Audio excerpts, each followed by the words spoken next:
Good morning. आज का class हम लोगों का रहेगा नॉन हिंदी 10th क्लास का 1 नंबर चैप्टर है तू जिंदा है तो। एक कविता है और ये हमेशा ऑब्जेक्टिव क्वेश्चन में आते हैं।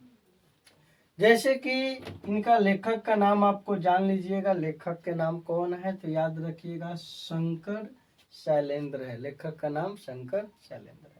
यह वीवीआई ऑब्जेक्टिव क्वेश्चन है। यह वीवीआई ऑब्जेक्टिव क्वेश्चन है। चलिएगा 1 नंबर हम लोग का प्रश्न है कि कविता में हमारे कारवां को किसका इंतजार है। कविता में हमारे कारवां को किसका इंतजार है तो याद रखिएगा मंजिल का इंतजार है। यानी एक लक्ष्य होता है उसे मंजिल कहते हैं, उसी का इंतजार है। चलिए दूसरा प्रश्न हम लोग बताते हैं। तू जिंदा है तो डॉट डॉट कविता में कवि है कौन। यानी कविता को लिखा कौन है तो शंकर शैलेंद्र ने लिखा है।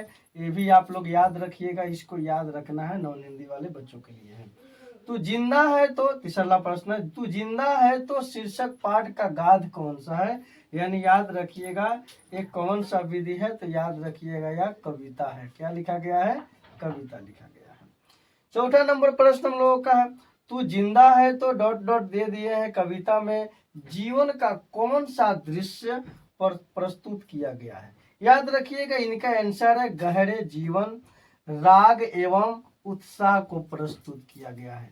गहरे जीवन और राग एवं गहरे जीवन राग एवं उत्साह को प्रस्तुत किया गया है। चलिए 5वां नंबर प्रश्न है, देखते रहिएगा आप लोग। तू जिंदा है तो कविता में जीवन के किस पक्ष का वर्णन किया गया है। तू जिंदा है तो कविता में जीवन के किस पक्ष का वर्णन किया गया है, आप लोग ध्यान दीजिएगा। यहाँ पे इसका आंसर देखिएगा आशावादी है। क्या है इनका आंसर? होगा आशावादी। याद रखिएगा। 6ठा नंबर प्रश्न को लेकर चलते हैं। कवि मनुष्य को कैसा जीवन जीने की प्रेरणा देते हैं। जो कवि हैं इनका नाम है शंकर शैलेंद्र। एक मतलब किस प्रकार मनुष्य को जीने का प्रेरणा दिया है, इस कविता से सीखना है। तो याद रखिएगा हौसले और उत्साहपूर्ण जीने का हम लोगों का तरीका उन्होंने सिखाया है कविता के माध्यम से। चलिए 7वां नंबर प्रश्न है, कैसे व्यक्ति जिंदा माना जाता है। याद रखिएगा ये बहुत इंपॉर्टेंट क्वेश्चन है। कैसे व्यक्ति जिंदा माना जाता है। याद रखिएगा इनका भी आपका आंसर है लिखिएगा स्वाभिमान वाला जो व्यक्ति होता है वो हमेशा जिंदा माना जाता है। चलिए याद रखिएगा स्वाभिमान वाला व्यक्ति के बारे में। चलिए आपका 4 गो ऑप्शन आता है, उसमें एगो आपको लगाना पड़ता है निशान में। चलिए 8वां नंबर प्रश्न क्या है, कवि शैलेंद्र तू जिंदा है तो कविता में देशवासियों को क्यों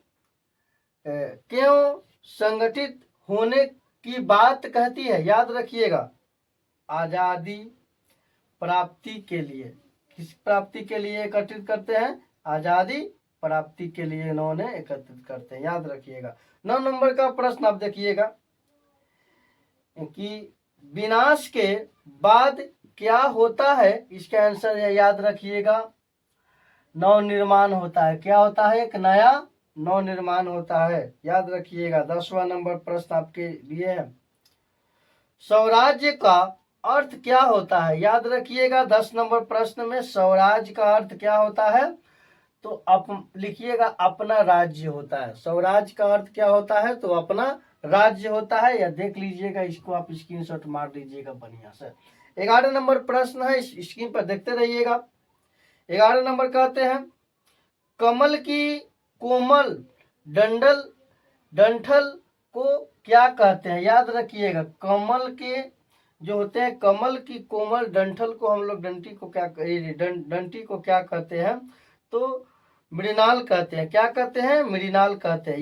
इसको क्या कहते हैं? मृणाल कहते हैं। याद रख लीजिएगा आराम से इसको, ठीक है। एक बराबरी प्रश्न को रिपीट हम कर देते हैं। कमल की कोमल डंठल को क्या कहते हैं तो मृणाल कहते हैं। क्या कहते हैं? मृणाल कहते हैं।